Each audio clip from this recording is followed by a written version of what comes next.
In the yogic sciences, there is no such thing as brain. Brain is just body. Like there is a heart, like there's a liver, there is a brain, it's just body. I think this overly exaggerated sense of what is brain is coming because our education systems have become purely intellectual. We think intellect is everything. Let me… I will try to say it in a very brief way. In the yogic system, we are looking at the human mind as 16 parts. These 16 parts are in 4 categories. The first one is buddhi. Buddhi means the intellect. Intellect is essentially like a knife. You use a knife to cut things open. This is the nature of the intellect. Whatever you give it, it will dissect. The entire modern science is coming out of human intellect. So everything is by dissection. If you give this flower to the scientist, they will rip it open and see. If you rip it open and see, yes, of course, there are many facts you will know about the flower, only thing is you won't have the flower after that.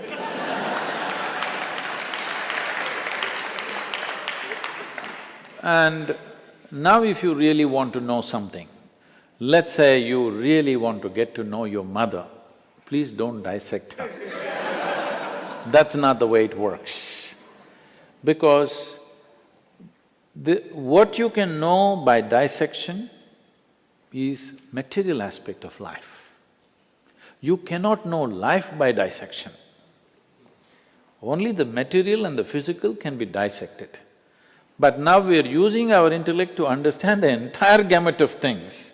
Now we try to dissect. We go on talking about unifying the world and unity and enlightenment, everything with intellect. This is like using a knife to stitch something. If you stitch something with a knife, you leave it in tatters. So you are seeing this, the more knowledge you gather about something, the more misunderstanding and further away from truth we are becoming, not because information is bad, because we are trying to stitch with a knife. So intellect is like a knife, it must be sharp, it is a survival instrument.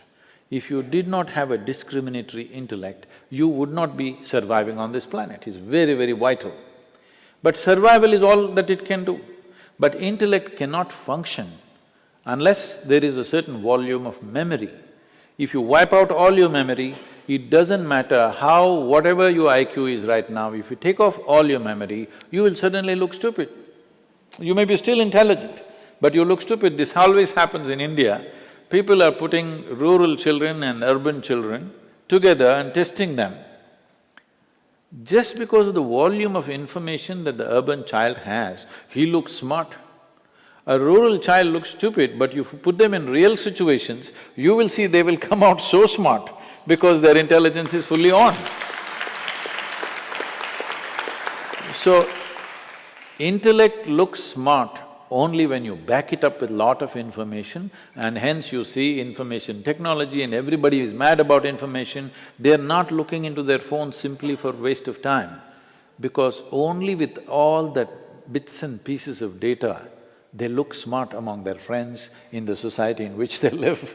It's only with data they can look smart. Without data, they can't do one thing smart. I'll just tell you an example. We have 2 different types of schools. One is a modern kind of school where 30% of the children coming from United States in India, and another is a completely traditional school where we teach them only yoga, classical dance, classical music, Kalaripaitu, the mother of all martial arts, Sanskrit language and English language. They don't go through any academics as such. This was a few years ago. Little ones, they all run to the place to hand wash.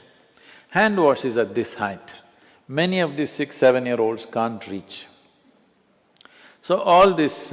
those who are going through modern education, they will go and stand there in a very civilized way, wait for a teacher or somebody to come and put a bench. They will climb on the bench and then wash. These other kids ran there, the older ones bend down, the younger ones climb on top of them, wash and run away.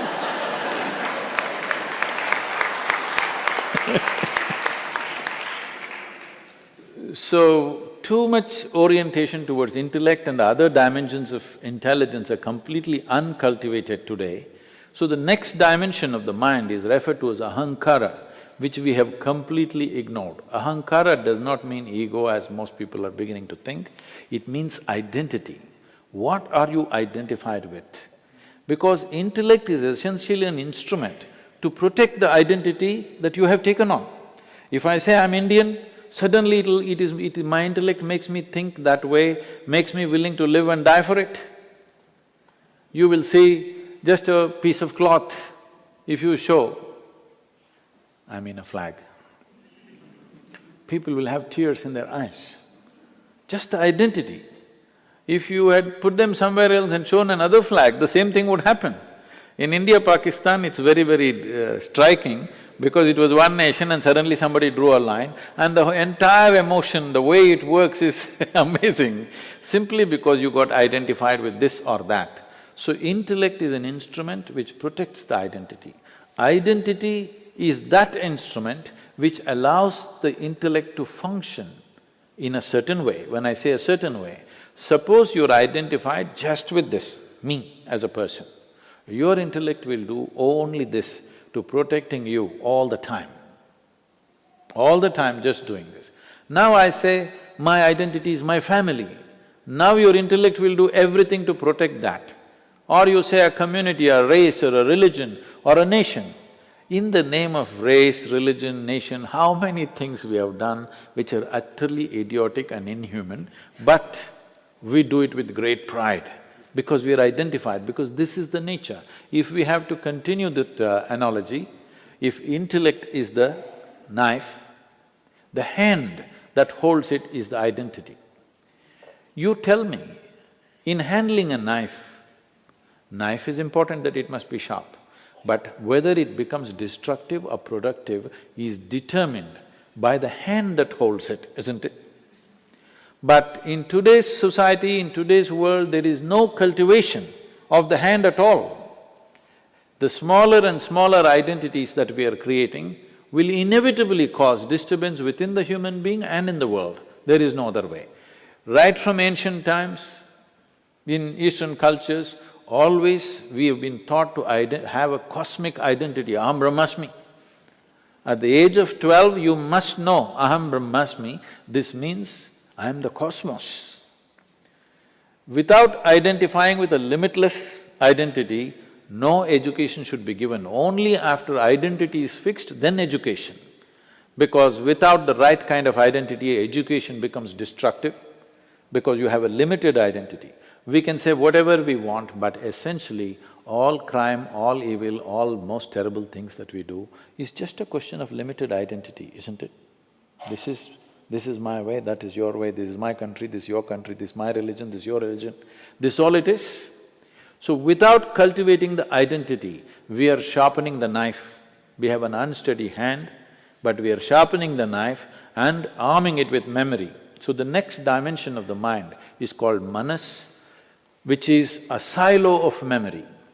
Here there are 8 dimensions of memory.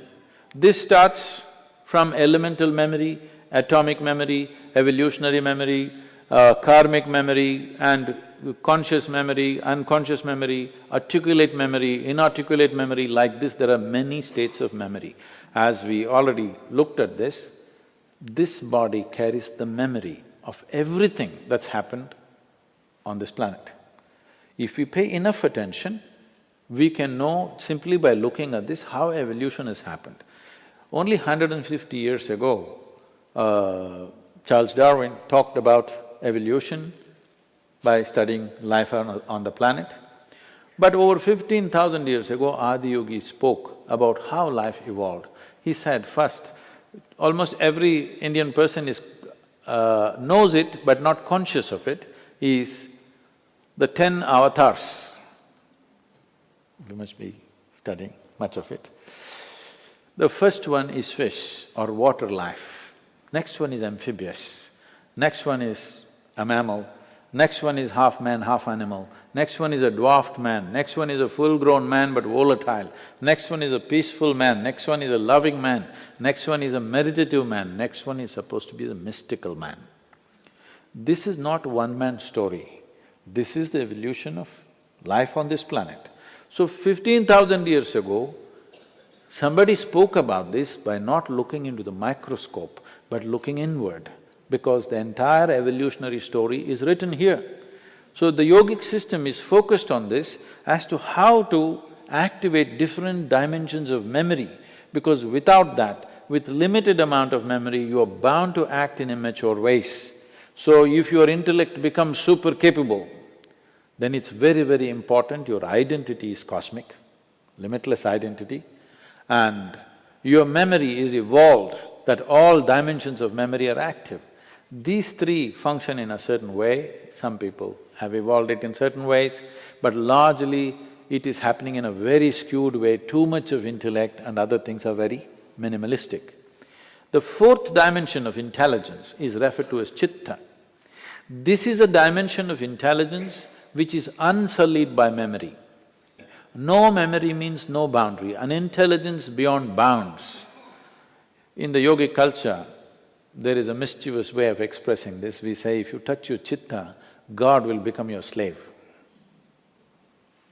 because your intelligence becomes boundless, everything becomes within access.